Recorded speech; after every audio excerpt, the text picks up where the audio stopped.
The first thing you forget is the smell of the earth. You're lying on silk so fine it feels like water, but your skin is crawling. Outside, the crickets are loud, but inside this room, the silence is heavy enough to crush your ribs. You are wearing a fortune in gold thread, yet you have never felt more naked. There is a knock at the door. Not a request, a summons. You stand up. You smooth your robes. You lower your eyes. This is your life now. You don't remember your father's face, only his hands. They were rough, stained with the red clay of the riverbank. You remember the year the rains didn't come. You remember the sound of your mother weeping behind a closed door while a man in a clean white robe sat at your kitchen table. He didn't look at you. He looked at your teeth. He looked at the clarity of your eyes. He handed your father a small, heavy silk pouch. The clink of the coins was the last thing you heard before you were lifted into a covered carriage.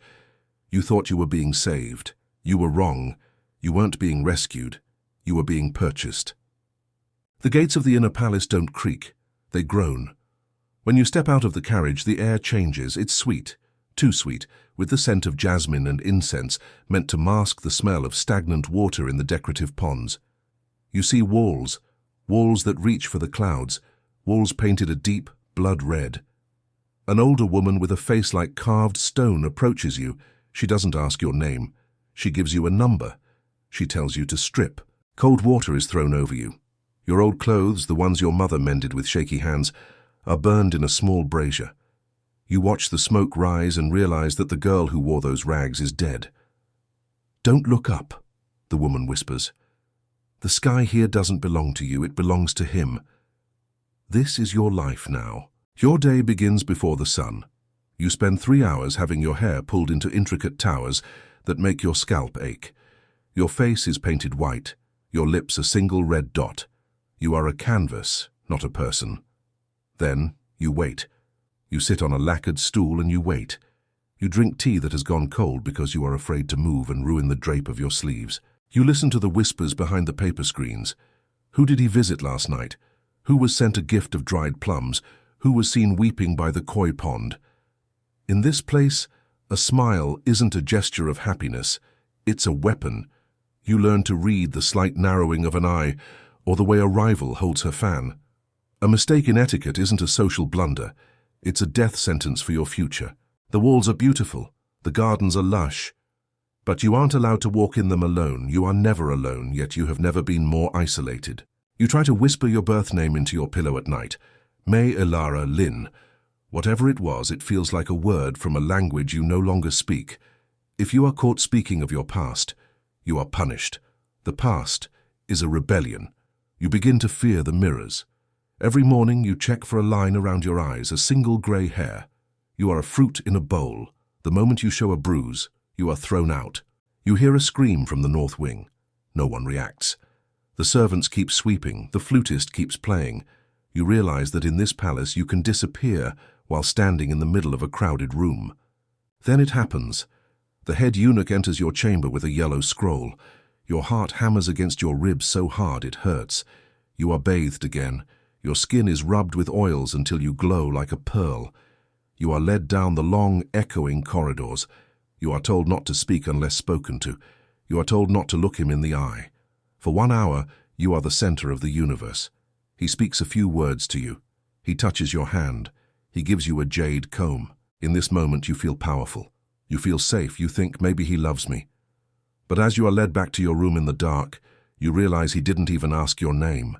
You were just a temporary reprieve from his boredom. The jade comb sits on your table. It's beautiful, it's cold, it's the price of your soul.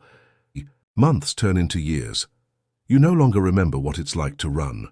You no longer remember what it's like to decide what you will eat for breakfast. You find yourself watching the birds in the courtyard. You envy them, not because they can fly, but because they can scream whenever they want. You have become a master of silence. You have mastered the art of being a shadow. You are no longer a woman, you are a decoration, a piece of furniture that breathes. When you look in the mirror now, you don't see a girl. You see a mask. The paint is thicker now. It has to be. One morning the gates groan open again.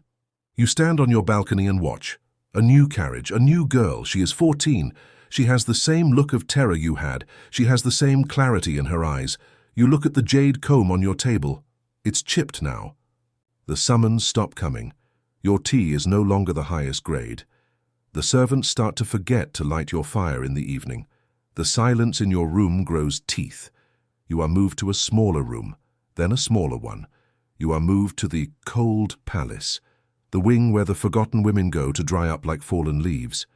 You see the young girl in the garden, wearing the color you used to wear. She looks at you for a moment, and you see her pity. It burns worse than the cold. You are sitting by a narrow window in the corner of the cold palace. The paper screen is torn, letting in a sharp, thin draft of winter air. It smells of frost and dead wood. You realize with a start that you haven't spoken a word out loud in 3 weeks. There is no one to listen, and your own voice has become a stranger to you. You try to hum a song your mother once sang, but the melody is gone, replaced by the rhythmic, hollow ticking of the palace drums. You look at your hands. They are no longer the soft, supple hands of the girl who arrived in a silk-lined carriage. They are thin, pale, and trembling, the skin like translucent parchment.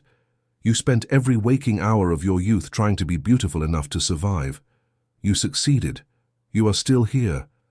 But as you stare at the blood-red walls that have defined your horizon for decades, you realize the cruel truth. These gates didn't keep the world out to protect you. They kept your life from ever beginning. The light is fading now. The shadows of the plum trees stretch across the floor like reaching fingers.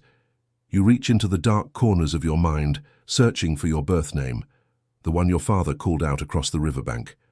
You try to form the syllables to claim that one last piece of yourself, but your throat is dry. The memory has dissolved into the incense and the silk. You close your eyes and the silence of the palace swallows you whole. You are not a legend. You are not a tragedy. You are simply a ghost haunting a body that is still, unfortunately, breathing.